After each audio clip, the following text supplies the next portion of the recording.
we hear that we are a pilgrim church, that we are called to be pilgrim people.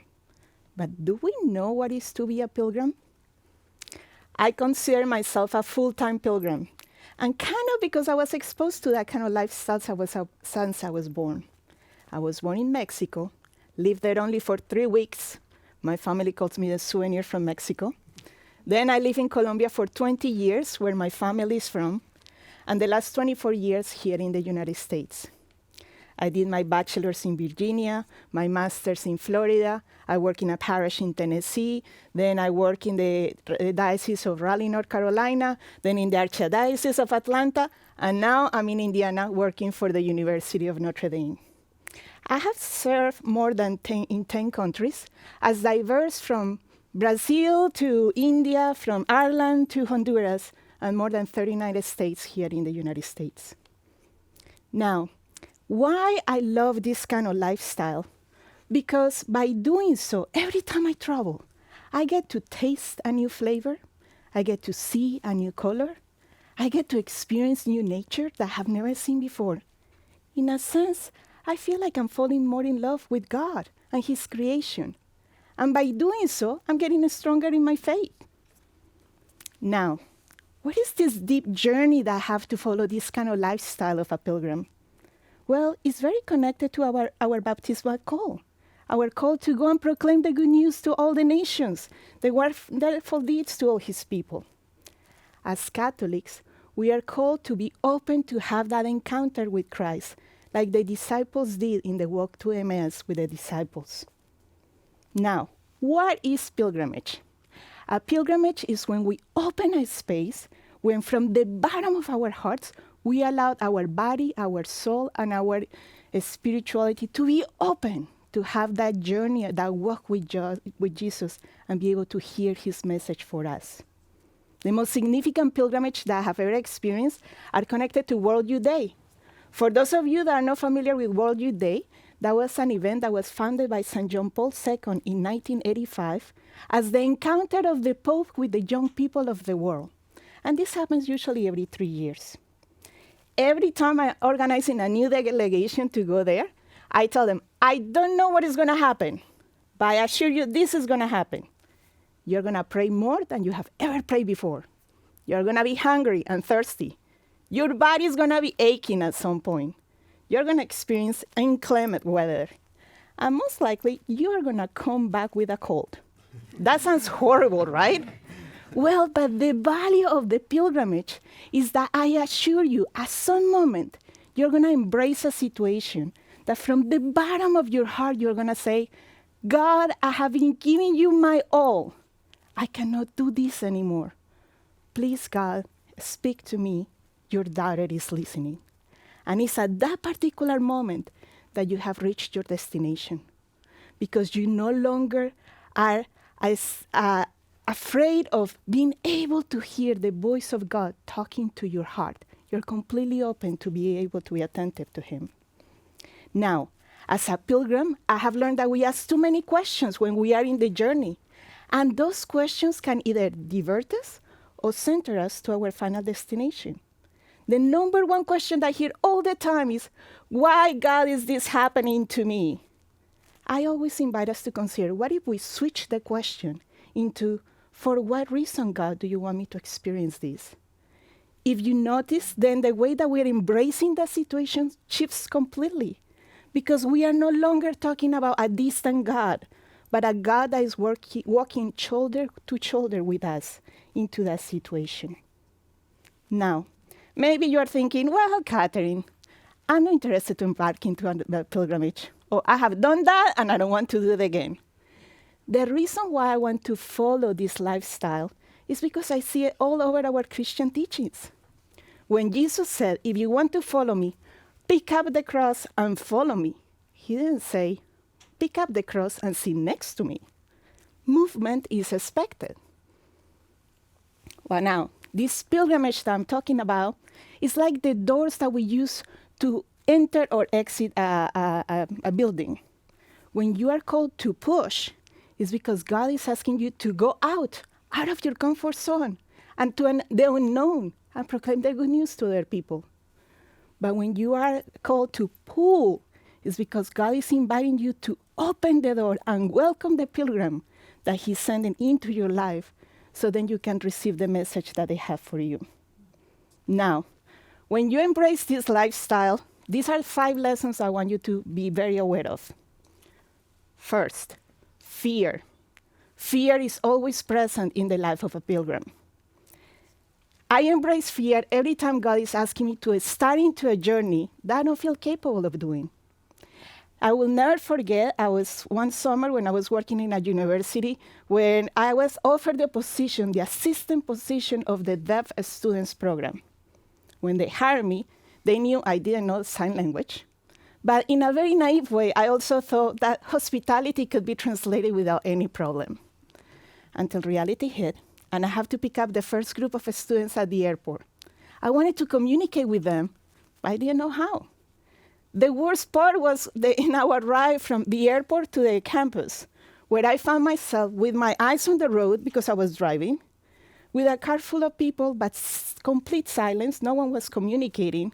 And the only contact I could have with them was when I have a red light, so I could turn around and smile at them.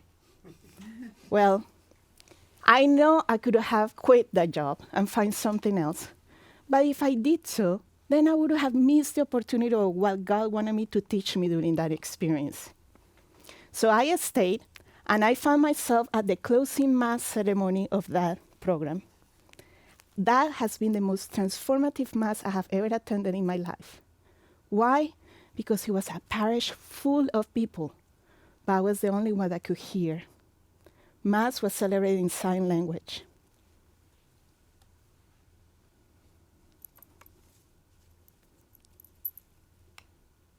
It was breathtaking. What I learned with that experience is when you allow yourself to go into that journey that God is asking you, inviting you to have that encounter with him, when you do so, you're going to have a moment. In that case, for me, was the hour, that for 1 hour, I was able to experience this world through the eyes of the students that I have. Now, these are my friends, and that's the reality that I experience every single day. A pilgrim knows that the only way that you can move your heart from fear into peace is by understanding that you're shoulder with God, and he's the one that is going to take you through it. 2, knowledge. Something that I love to do whenever I travel to another country is to find a library and look for a world map. And the reason is because you're going to find that the center of the world map is going to be the continent that you are in. When you look at it, it looks really weird. But actually, if you think about it, it makes perfect sense. Sister Hugh Fang Chan is a very good friend of mine from Taiwan. Something that I really like from her is that in one of the most deep conversations I had, she said to me, "Katherine, I am a Catholic sister because I have known and have experienced the love that God has for all of us. All of us. Otherwise, how do you think I could be a Catholic sister when I know that my grandparents, my parents, my siblings, all my childhood friends, none of them will be able to experience the fullness of God's love because none of them are Christian?" Until that moment, I realized that I have the misconception that whenever I have the good news of sharing the word of God with another person, they will have some sort of understanding, either theological or just by definition of what Christianity is. And she showed me that that's not correct. A pilgrim knows that we need to embrace these opportunities of learning, because by doing so, our lifestyle is going to start to open up more of the understanding of what God is. Through these experiences, God is going to start to reveal himself more and more to us. So our knowledge is going to grow significantly.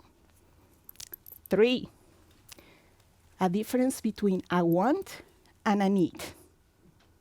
I learned that experience when I went to New Delhi, India. I was working there with the children from the slums. I was teaching them, and it was May. It was 114 Fahrenheit every single day, no air condition. From very early hours in the mornings, I have a bandana full of ice attached to my neck just to try to keep the cool. I started teaching my first day, and I noticed that the organizers would start to stop me every hour and ask me, please drink this bottle of water and take this small snack. I personally thought that the students were getting that kind of same treatment. But then I realized at noon that I saw a cup of water and a plate with some sort of seeds coming into the classroom, and then the students passing it from one to the other. So I asked the students, what is that? And this student with a smile from face to face, he said, teacher, this is our lunch. Then I realized that I was being offered a bottle of water and a snack every hour, when those children only ate that during the entire day. They were sipping a little sip of water, passing it to the next one, taking a few seeds of whatever that was, and passing it to the next one. That was it. You can imagine how guilty I was feeling. So the next day, I went back and I started to teach again. And then very early in the morning, a student raised his hand and said, teacher, it's time for you to drink your water. And I said, I'm sorry. I just actually broke down. I told him, I'm sorry. I cannot do that anymore, especially now that I know you don't drink water until noon. And without any hesitation, he looked at me and he said, but teacher, if you don't drink your water, then who is going to teach us? My time with these children from the slums taught me what poverty is. And this comes from someone that have lived in a third world country. Yet the biggest lesson that I learned from this young man is that he showed me the difference between a want and a need. He knew that if I didn't drink that bottle of water, most likely I was going to pass out in a matter of an hour or two and then become completely useless to them. A pilgrim knows how to cut out all those extra wants that this world keeps offering us to our lives. But by doing so, we are able to advocate in the needs, emotional, physical, and spiritual needs that we have in our lives. 4, time. Time is not a possession. I will never forget the last conversation I had with my mom. I was a senior in college here in the States, and she was in Colombia struggling with cancer. One day, I received a phone call that says, Mom is not doing well. I wanted to leave everything behind and just go and be right next to her. But on that same phone call, she said, I want you to stay, I want you to graduate, and then take the first flight back home so you can see me. That's what I did. By the time I made it back, I saw her, and clearly cancer has developed all over her body. But then she looked at me and she said, I am so happy you are here. I have so many things I wanted to tell you. Then she paused, and then she said, but I forgot. That's when I hold my mom's hand and I said, Mom, I know how much you love me. And I know how much I love you. You know how much I love you. Because we have said that to each other with words and actions every single day of our lives. And my mom said, that's right. Those were the last words that my mom said in this earth. A pilgrim is in constant movement. We don't know when we're going to see another person again. And for that reason, it's very interesting how our deepest root is Christ. And around that root, we build all the relationships that we have. And you know how we are able to achieve that kind of relationships? Because a pilgrim don't waste their time. We don't waste our time to let the other know how much we love them and why they're so important in our lives. And 5, you can recognize a pilgrim because they experience this life with joy. I was a freshman in my college year, and my friend Carolina came to me and said, do you want to celebrate Christmas a little bit different this year? Her invitation implied that we will go into downtown Bogota, Colombia, and look on Christmas Eve for the children that live under the bridges and try to provide them with some joy. I assure you, until that moment in my life, I never received an invitation like that. And somehow, I have the courage to say yes. The first thing that we needed to do was to collect some funds so to be able to provide something to the children. So I went to my parents and I said, would you be willing to give me whatever you were planning to use for my Christmas present in cash so I can share it with these kids? My parents reacted surprised, a little bit happy that was a noble cause, but let's be real, they were not taking me seriously. Why? Because they know how much I enjoy opening presents on Christmas Day. But the beauty is that On Christmas Eve, my friend Carolina, another couple of friends, and I, we created a caravan of cars full of soup and bread and a few blankets. And we started to seek for all those kids that were under the bridges. By the time I came back to my house late at night, I came to the house and I found my parents in the living room, and I looked at the Christmas tree and there was one present with my name on it. They couldn't hold themselves. They had one present for me. But they also saw my face, and they saw so much joy in it that they knew no matter what kind of present was under the Christmas tree, they will never be able to achieve the joy that I was experiencing at that moment. While being a pilgrim has come to my life into the way of traveling from country to country and city to city, pilgrimage is actually a disposition of how we embrace every situation that comes our lives and we go from the familiar into the unknown. Now, we know that a pilgrim knows that to be able to find that joy that this world so desperately needs, all in the grown places, we look for it in all the grown places, that joy only comes when we accept that invitation of a pilgrimage that God has with every single time that He opens a door for us. And we accept taking it. Because guess what? Those situations not only come in the exotic, they also come in the familiar and in the mundane. Now, friends, we are a pilgrim church.